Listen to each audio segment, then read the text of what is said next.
Hello, everybody. This is Steel Rose's podcast. This podcast was created for women by women to elevate women's voices. I hope everyone's had a really, really wonderful day, or you're having a wonderful day. Still hectic on my side. Still hectic on my side, but what else is new? I don't even think it's hectic. I think now this is just life and I have to just get on board, which brings me to point number one that I wanted to talk about today. Now, I've said this before and I'll say it again now. I actually had an idea of what I wanted to talk about here on this episode, but as soon as I opened my mouth, something else popped into my head. So I'm going to talk about that instead because sometimes to me, that means that someone listening needs to hear that topic. So I'm going to talk about that topic. Now, I've said it before, marriage is hard. We all know that. Anyone who's married can attest. It's hard. It's difficult for various reasons. You have two individuals working to make a life together with two different outlooks on life, two different ways of doing things. Like, it's already a recipe for disaster, right? And then throw in life in general. Life changes, age changes, your body's changing, family changes, financial changes. Like, throw anything into the mix and it's going to be difficult, right? It just is. It is what it is. You just have to be ready to commit to that kind of a commitment. So one of the things that I wanted to talk about in regards to marriage being hard is the imbalance. And I don't like to call it an imbalance, but it is an imbalance. The imbalance between women and men in marriages, in households. Now, the reason why I don't like to call it an imbalance is because I believe that in many cases, as long as you're communicating appropriately with your partner or with your husband, that there will be some mild balance there. Now, my household, you guys already know, even though I'm sitting here and I do see myself as a feminist, I see myself as somebody very independent, very feminist forward, women forward. I also am of the mindset that I'm also of the mindset of traditional marriage and traditional household, kind of structure. So it's a bit of a conundrum, to be honest with you, because I have these beliefs, but in my core, I have these really traditional values. There is conflict with that. So the way that conflict shows up is a lot of it internal on my side, where there's part of me that wants to strive for this head of household kind of nature where I'm not really having to deal with all the nonsense I deal with, that either my husband or someone else is dealing with it. Yes, absolutely. That is something that I struggle with here and there. But at the end of the day, I am committed to my marriage and what we talked about when we first started dating. So key point number one, when my husband and I were dating, we basically laid our cards out on the table saying, this is what I expect. This is what I'm looking for. Okay, well, this is what I expect and this is what I'm looking for. Are we meeting in the middle on this? Do we feel the same way about this? Do we have the same kind of outlook on how things are supposed to go? Conversation up front essentially set the tone for the rest of our marriage.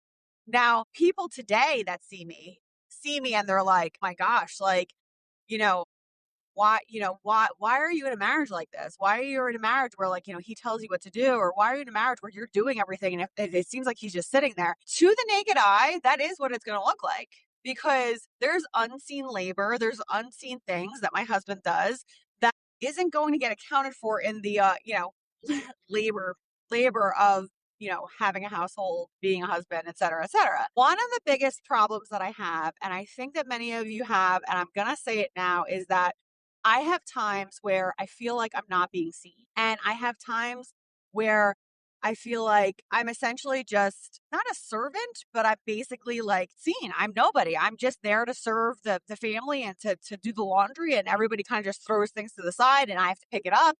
And I get really pissed about it some days.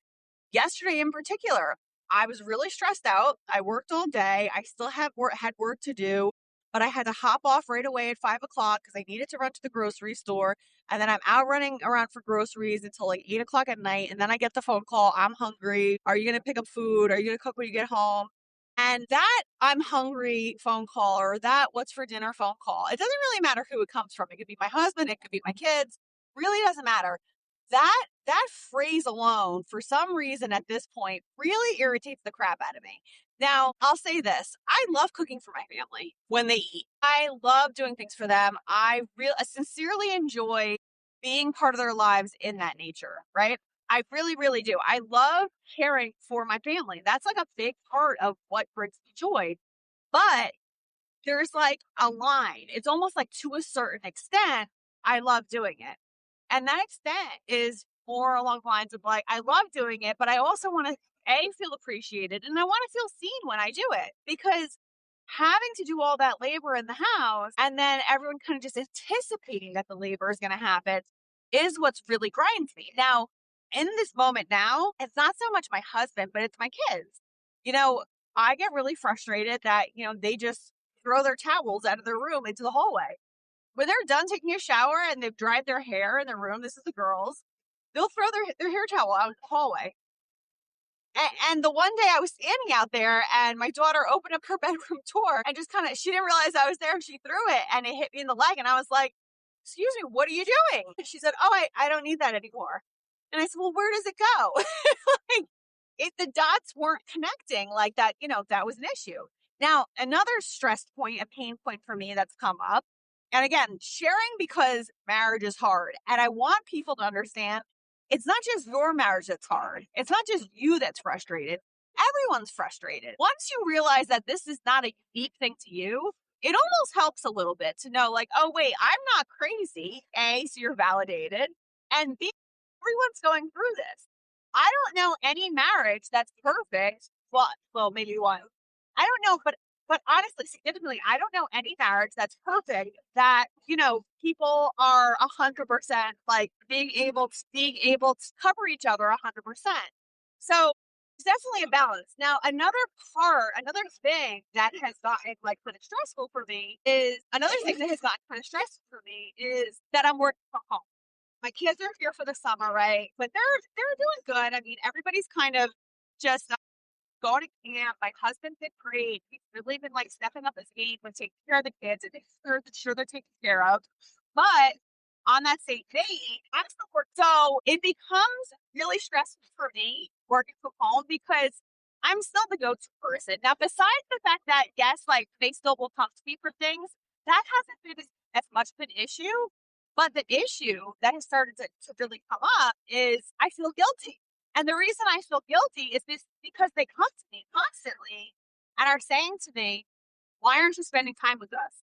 Why are you working all the time? Why do you have to do this? Why can't you just hang out with me? Why can't we go play? Can't you just stop what you're doing and let's go have fun? And I feel terrible because I have to explain every single day, mommy has to work. I have to work. I don't have a choice. Someone has to pay the bills. Like somebody has to do these things. Like it just has to happen. And there's no way out of that. You cannot bypass that. I have to, the looks that my kids give me and the guilt that I feel and the frustration that I feel when I'm like, I obviously would love to spend time with you too. If I had it my way, I wouldn't be working anymore and I would be able to just hang out with you. Like that would have been the most joyful thing to do is to like hang out with them and do activities with them every single day. But that's not the reality of the situation. So I consistently have to explain to them, I'm really sorry. I'm going to take some days off, but I cannot do it every single day. That's like the working mom, like heartbreak every single day is having to feel guilty that your kids just want you there all the time. That combination that's actually what was grinding my gears so much this past week because my daughter was pretty hot on it with like making sure I knew that she was unhappy that I was working so much. But the truth of the matter is like, it is what it is. I'm responsible. I have to do what I have to do. So it's that combination of factors. And now the thing is that every day is actually pretty good. But when I have these like small situations that start to pile up on each other, that's when I start to blow my top. When I take a breath, take a step back and recognize that things are really not that bad, then it really helps to resolve the situation. The reason why I'm saying that particular part is because in order for you, if you're feeling stressed out in your marriage, if you're feeling unseen, if you feel like you're carrying the burden of everybody in your household, what I ask for you to do and what I recommend to you is take a moment when you can. If it's before you take a shower, if it's getting up super early in the morning, whenever it is, take 10 minutes to yourself. Think about the blessings in your life. Think about the day. Like, yes, it's really stressful having to feed everybody and get everyone out the door for camp or whatever. But this is a family that you created. Like you're married and you have a family and these children love you and you're their lifeline. My husband has told me many times when I get really stressed out, you're their lifeline. They're looking to you for an example. They look to you for everything. That's because you're a great mom. And in some instances, it makes me mad. And I'm like, I might be a great mom, but I also need some time. But in the reality of it, it is such an honor. And yes, it's frustrating. And reality is that I am going to get stressed out and I am going to get mad and it's going to happen. But the stronger part of me know this is a blessing more than anything else. I want you all to know you're not alone. I want you all to know it's not just you and it's not just your husband and it's not just your kids. It's everybody's kids and it's everybody's husband. And we basically are all just doing the best that we can.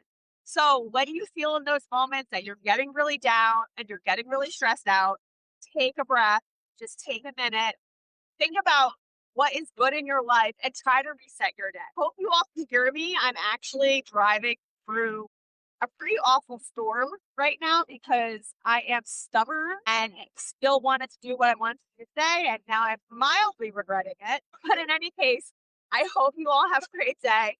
Thank you so much for hanging out with me, and I will catch you on the next one. Take care.